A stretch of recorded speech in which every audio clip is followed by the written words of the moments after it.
నమస్కారం. ఇది ఒక ఫ్యాక్ట్ ఫైండింగ్ ఇంటర్వ్యూ. ఈ వీడియోలో మీరు వినే అంశాలు ఇంటర్వ్యూ ఇచ్చిన వ్యక్తి చేసిన వ్యక్తిగత ప్రకటనలు మాత్రమే. వీటిని నిర్ధారిత వాస్తవాలుగా భావించవద్దని మనవి. సురేష్ గారు, అసలు మీరు ఈ విషయాన్ని ఇప్పుడు బహిరంగంగా మాట్లాడాల్సి వచ్చిన ప్రధాన కారణం ఏమిటి? ప్రజలకు దీని వెనుక ఉన్న నేపథ్యం తెలియజేస్తారా? ఇప్పటివరకు మీరు చేసిన వ్యాఖ్యలు మీ వ్యక్తిగత అభిప్రాయాల కిందకు వస్తాయా? లేక వీటిని నిర్ధారిత వాస్తవాలుగా మనం పరిగణించవచ్చా? దీనిపై మీ స్పష్టత ఏమిటి? మీరు బహిరంగంగా చేసిన ప్రకటన ప్రకారం సుమారు $1 మిలియన్ అంటే $10 లక్షల మీకు రుణంగా ఇవ్వబడ్డాయి. ఇది ప్రధానమైన అంశం. మీరు చెబుతున్న ఆ భారీ మొత్తం నేరుగా తానా నిధుల నుంచే కేటాయించబడిందని మీరు ఖచ్చితంగా చెప్పగలరా? దీనిపై మీ దగ్గర ఉన్న సమాచారం ఏమిటి? ఏదైనా ఆర్థిక లావాదేవీ జరిగినప్పుడు ఒప్పందాలు సహజం. మరి ఈ $10 లక్షల రుణానికి సంబంధించి ఏదైనా రాతపూర్వకమైన అగ్రిమెంట్ ఉందా?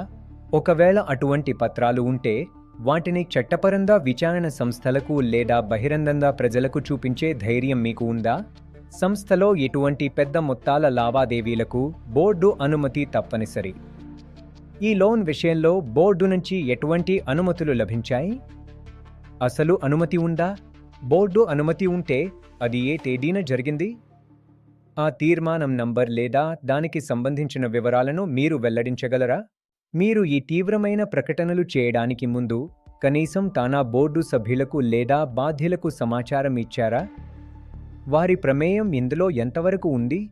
ఒక ప్రతిష్టాత్మక సంస్థ పేరును వాడుతూ మీరు మాట్లాడుతున్నప్పుడు ఆ సంస్థ నుంచి మీకు ఏదైనా రాతపూర్వకమైన పర్మిషన్ ఉందా?